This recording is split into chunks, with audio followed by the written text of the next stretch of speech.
skies with some areas of drizzle tonight. Then for our Wednesday morning, we'll be dealing with fog, followed by more cloud cover the rest of Wednesday. Then Wednesday night, that's when we start to see some changes. We'll dry out and the cold air will move in. All those details coming up. Right now on News Channel 6 at 7, upgraded charges for the suspect in the case of a missing Aiken County mom, how the family is reacting. Plus, good news for one local restaurant, why the owners say they will remain open. And domestic violence during the holidays. We break down what law enforcement wants you to know to spot the signs and to stop it. Your News at 7 starts now. Live from Television Park, this is WJBF News Channel 6 at 7. Good evening, everyone. I'm Hannah Latier, and tonight for Dee Griffin, thank you so much for joining us.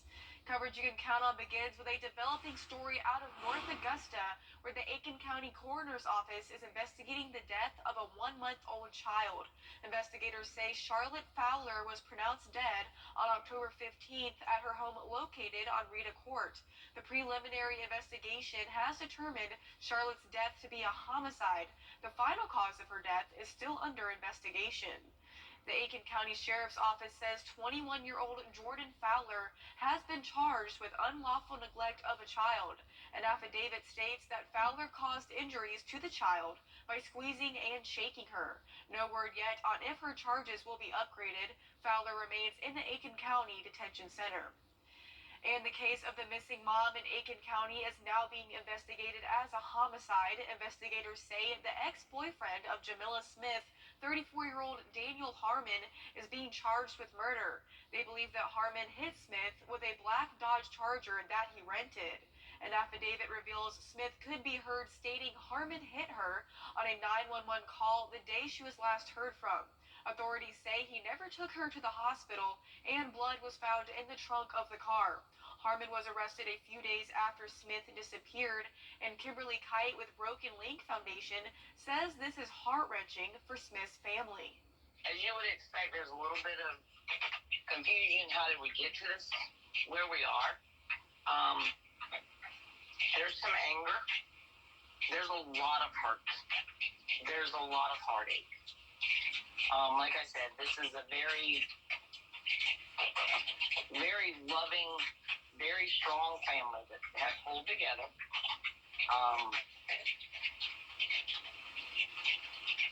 They are adamant about Jamila being found, and they want Jamila home, and that's going to be the fight at this point, is bringing her home. Harmon's bond has been denied, and he remains in the Aiken County Jail. Smith's body hasn't been found yet. Also in Aiken County, one man is dead and another is in jail after a shooting. It happened on Plantation Road around 5:30 p.m. yesterday. The victim, who has been identified as 37-year-old Willie Trotty, suffered multiple gunshot wounds and was pronounced dead on the scene. The suspect, Jean-Pierre Washington, was taken into custody immediately. He is expected to be charged with manslaughter and possession of a weapon during violent crime. The South Carolina Highway Patrol is looking for information about a hit and run. It happened around 10 p.m. on Sunday on Edgefield Road near Amelia Drive. An unknown vehicle was heading south when the driver hit a pedestrian, causing serious injuries, then left the scene. The vehicle may be an SUV with possible damage to the passenger side mirror. If you have any information, you are asked to call law enforcement. Some law enforcement agencies in South Carolina say they responded to several domestic violence calls over the holiday weekend.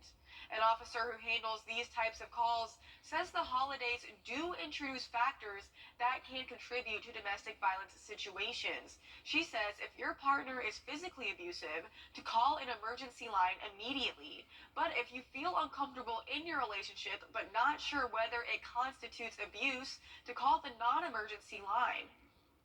If someone's putting their hands on you, that's a 911 call.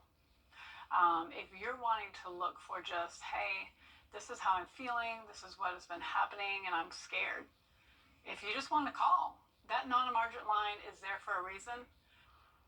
She says there are resources available that offer comprehensive help for those in violent relationships, ranging from the National Domestic Violence Hotline to local options like Safe Homes of Augusta. Time now for our first look at our weather. Here's meteorologist Jenna Petracci. Jenna, how's it looking out there? Still rainy, still in the 60s. What do we got going on? Yeah, not many changes so far. Still a pretty wet and warm Tuesday evening. Definitely warm for the month of December, that's for sure. Here's a live look at our radar at this time. Live Viper 6. We are seeing the drizzle and the light rain. That is represented by the blue color here. Oftentimes when we see blue, that means snowfall, but this is just showing how light the rain is, barely even picking up on radar. Here's a look at Saluda and Edgefield County, pretty much covered with the drizzle. As we go further south as well across the metro, North Augusta still dealing with some of it, but for the most part, we're starting to dry out a little bit. Aiken County, lots of drizzle as well, and also down into Barnwell, Bamberg, and Allendale. So rainfall totals not too significant. It's been a very steady, light rain, not amounting to much since we've had no heavy downpours, no thunderstorms. Rainfall totals mostly under half an inch. Saluda County and Aiken County are hot spots for the highest amount of rain. Notice across the Midlands, at least an inch over in Columbia, South Carolina, and in the upstate, Greenville, Spartanburg, 4.5 inches of rain over the last couple of days. Very, very wet outside. Here's a live look at our Terry Lambert Hyundai Skyview cam. No flooding concerns for us, just very damp with the cloudy skies sticking around. We're also seeing that fog development. You can see our icons picking up on that in Evans and Augusta, with temperatures mostly in the low 60s now. 62 in Sparta, 62 in Wrightsville, Augusta at 63, and Edgefield at 64. Dew points pretty much matching it since we are seeing the rain, plenty of moisture around with the winds coming in from the southeast. Pretty much non-existent in our western counties, completely calm outside, but 6 miles per hour in Aiken, along with the drizzle. So we do have a cold front approaching. That's the reason for the rain. Most of that rain is out towards the east of us along the coastline. You can also see this front now transitioning to just a weak trough of low pressure. High pressure will take back over though with just some clouds for a Wednesday morning, but we will be drying out. So just the chance to drizzle the rest of tonight with temperatures in the low 60s, fog tomorrow morning, and then some changes starting on Wednesday night. I'll have all the details on that coming up, but back to you, Hannah. Thank you, Jenna. Rue's Family Restaurant that has been in Augusta for years has announced that they will be staying open after originally sharing that they would be closing. Graham Lee has the story. The restaurant has been serving customers for almost 60 years, but the public was shocked to hear the original news. Well, it was very disappointing because this is just a staple here in Augusta, good country food. On November 11th, the restaurant told the public in a Facebook post that they would be closing its doors at the end of the year. Dee Garland has been the owner for the last 13 years, and she says they made this call because she's ready for the next chapter. I'm ready to retire. I have some medical problems I need to get taken care of. I've got like 3 surgeries that I need to get done, but I work all the time, so I don't have time to do them.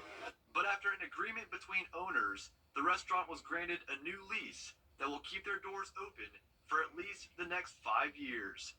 Longtime server Diana Davis will take over as new manager, along with her husband, Vernon. You know, it's part of the community. And plus, you know, you got people here that depends on this place for their livelihood. You got a lot of people coming here and they sit down. And my wife comes in, she tells me some stories about some people where their spouse have passed away and they want to sit in a certain spot and stuff like that.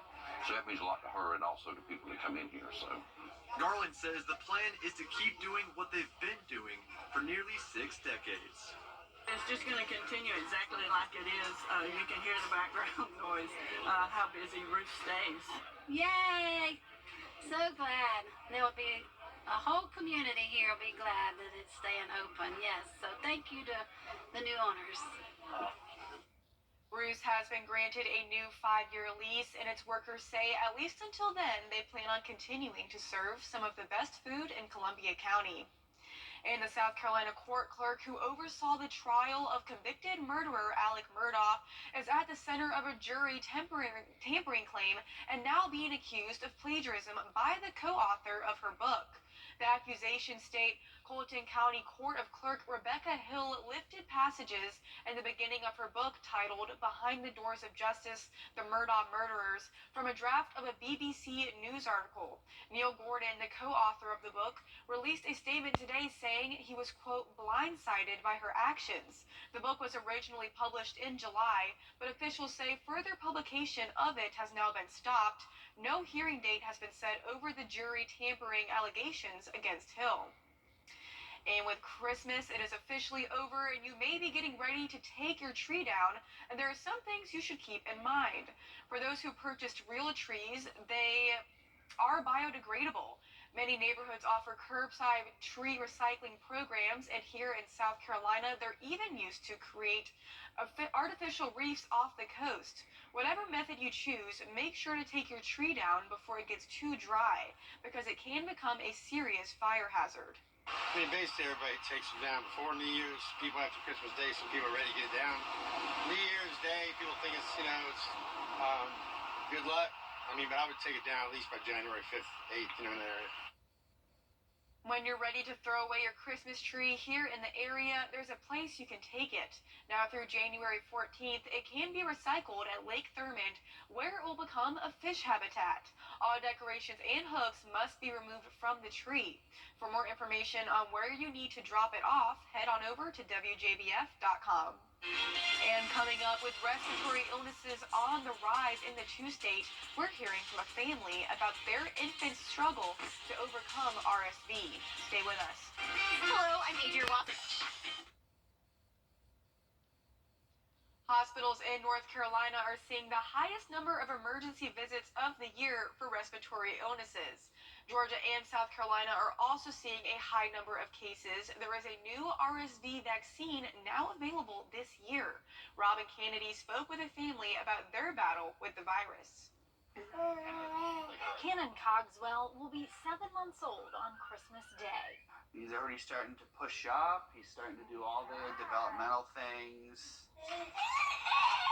A happy, healthy boy who got really sick right before Halloween. He had a little bit of a fever, and you could feel his wheeziness in his chest, and he was coughing. That's how it started.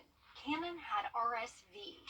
His oxygen levels were low, and his pediatrician's office sent him straight to Levine Children's Hospital. It kept escalating further and further, and that was like we were terrified. For 23 days in the hospital, Cannon fought RSV. The constant fear of, is he going to make it, would always pop into my head. 16 of those days were spent in the pediatric intensive care unit. For 11 days, Cannon was intubated. During that time, it's just like, you don't know, as parents, it's like, you're terrified. You don't know what's going to happen next. And he actually got pneumonia on top of the RSV while he was intubated. So, yeah, it was really scary. Most traumatic memories for me was when he would desat, meaning he'd just stop breathing because he'd become aware of the tube. And having nurses rush in. Cannon's family wants other parents to know the signs. If you notice that they're breathing a lot faster than normal, if you look at how they're breathing and they seem to be working really hard, like their body's moving a lot with it, or you can see muscles kind of sucking in between their ribs or underneath their ribs, those are signs that are urgent. Cannon has made a great recovery, getting stronger every day. Cannon is undergoing physical therapy. His parents say when he first got out of the hospital, feeding was a challenge, but he's doing much better now. And we will be right back. We're putting our foot down to free design services. Lazy Boy. Long live the lazy.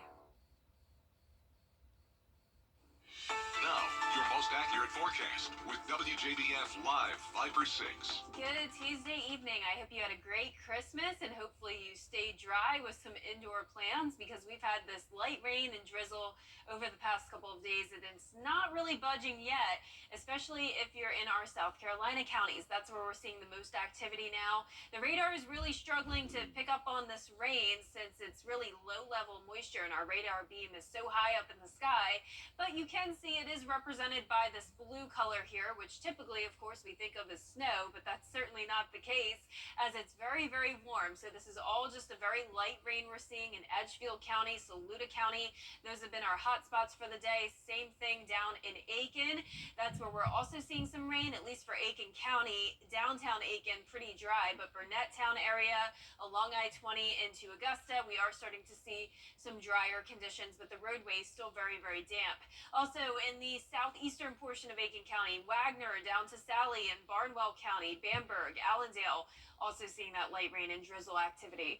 Our Terry Lambert Hyundai Skyview cam over in downtown Aiken. You can see how wet it is outside. It's also very warm, at least for a December day. Typically, we'd say 70s and 80s are warm, but 60s, that's pretty warm for this time of the year. 63 now here in town with a light wind coming in from the northwest at 3 miles per hour. Dew points are high. It's a muggy night with temperatures all very consistent, seeing anywhere from around 62 to 66 degrees. Also some foggy icons. Visibility is getting pretty poor, and we'll continue to see the fog develop and get stronger tonight, along with the clouds sticking around. So we had this cold front that's coming through. This is now a very weak trough of low pressure with most of the rain well to the northeast of us. We'll still have some lingering clouds behind the system that we'll have to deal with for tomorrow morning, but eventually high pressure will take over and we'll be back to sunshine and some cooler weather to finish off the week. But for tomorrow, areas of fog from around 6 to 9 a.m., then mostly cloudy the rest of your afternoon,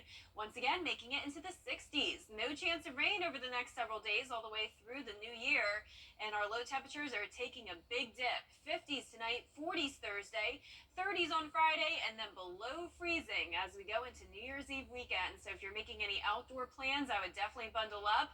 The afternoon's not too bad. We'll be comfortable in the 50s, but 30 degrees New Year's Eve, 33 for New Year's Day. And as we go into the first few days of January, the cold air will really stick around, making it feel more like winter. But here's our futurecast tonight at 8 p.m. There's that trough of low pressure exiting off towards the northeast. Still the clouds behind it. Also another weak system comes through, keeping the clouds all the way through Wednesday night and for part of Thursday, but notice no rain on our futurecast. Visibility, as I mentioned, starting to get poor by 8 o'clock. You can see that fog creeping in. By 11 o'clock tonight, visibility pretty much down to 0. This continues through 4 a.m., 7 a.m., and then starts to get better around the 9 o'clock hour. Just the clouds the rest of the day. Lows tonight going to be in the mid-50s. Highs tomorrow in the mid to upper 60s. And over the next 10 days, we're seeing the temperatures cool down and the sun coming back out. 62 on Thursday, 52 though on Friday, mostly sunny skies. Then as we go into New Year's Eve weekend, we'll stay sunny. Also, the temperatures in the morning get to below freezing, and we'll continue to see the 30s for those lows into the first few days of January. Highs only in the 50s with little to no rain. Jenna, I can't believe how warm it is right now, and by Friday we're going to be below freezing. Like, that's wild. I know, it's crazy how much the weather changes in the southeast during the winter time. Ups and down. Yeah, I'm getting whiplash. But anyways, thank you so much. And coming up, a Christmas miracle for one family as a woman who was born with a rare condition gave birth to twin girls over the holiday weekend. We will share her story next. Wrap up the year sales event in Waynesboro Chrysler Dodge Jeep Ram. Beat the deadline now through the end of the month. Price drop, Rams, Renegades, and Grand Cherokee L's up to $10,000 off. We'll pay off your credit card up to $1,000. Good to go, Waynesboro.com. It's the Planet Wonderbolt 11. Get tickets now at WJBF.com. Don't wait. Drastic discounts right now. The Wrap Up the Year sales event at Waynesboro Chrysler Dodge Jeep Ram. Rates as low as 2.9%. Lowest prices of the year. Good to go, Waynesboro.com. With high inflation and high costs. Now to one couple's expanded family this holiday season. They just welcomed 2 baby girls, the results of a very rare pregnancy. Here's Andrea Fujii. Christmas came early this year for this couple in Alabama. Kelsey Hatcher and her husband Caleb just welcomed 2 baby girls after what doctors say was a 1 in a million pregnancy. What makes these births so unusual is that Hatcher has a rare condition called uterine didelphys, which means that she has 2 uteri. Her doctors warned her that she could experience complications if she got pregnant. Despite that, she had 3 normal pregnancies, and then she got pregnant with 2 embryos, 1 in each each of her uteri. As soon as she moved the ultrasound wand to the other side of my belly, like, she didn't even have the time to say anything. I immediately said, oh my gosh, there's another one. After 20 hours of combined labor, Hatcher gave birth to daughter Roxy last Tuesday, followed by daughter Rebel via C-section on Wednesday. Technically, by the book, are not twins, but they will just medically call them fraternal twins just because they are the same gestational age. They're being carried the same. They're within like 3 or 4% growth of each other. So, I mean, they're just right on track to be exactly the same. After the births, mom posting this update on Instagram. Our miracle babies were born. They decided they were rare enough statistically that they should just go ahead and have their own birthdays too. Hatcher was already a mother of 3 before Roxy and Rebel came along. Andrea Fuji, ABC News, New York. KCSRA. Tonight at 7:30 on News Channel 6. The Texas Lottery is giving away a lot more than money with their latest promotion. Lucky winners could be headed to space. 75 winners will receive a 4-day trip to Florida. Of those 75, 4 will be selected to travel to space on a hydrogen-powered balloon. The Federal Aviation Administration and the Coast Guard will regulate the trips. All right, traveling to space on a balloon? Yeah, I need some more info. I don't know if you remember last week, but I told you I want to stay on the ground. Yeah. I take the trip to Florida, but then I wouldn't go any further. Exactly, me too, I think. Well, for our forecast, we are staying warm tomorrow, along with some fog in the mornings, clouds in the afternoon, starting to clear out on Thursday as temperatures go down. High of only 62 at that point, lows into the 40s, near freezing to finish off the week. Sunshine and cool afternoons for New Year's weekend. Awesome. Well, that's all the time we have for tonight. We will see you again at 10 on MeTV, and we're always with you at WJBF.com. Entertainment Tonight.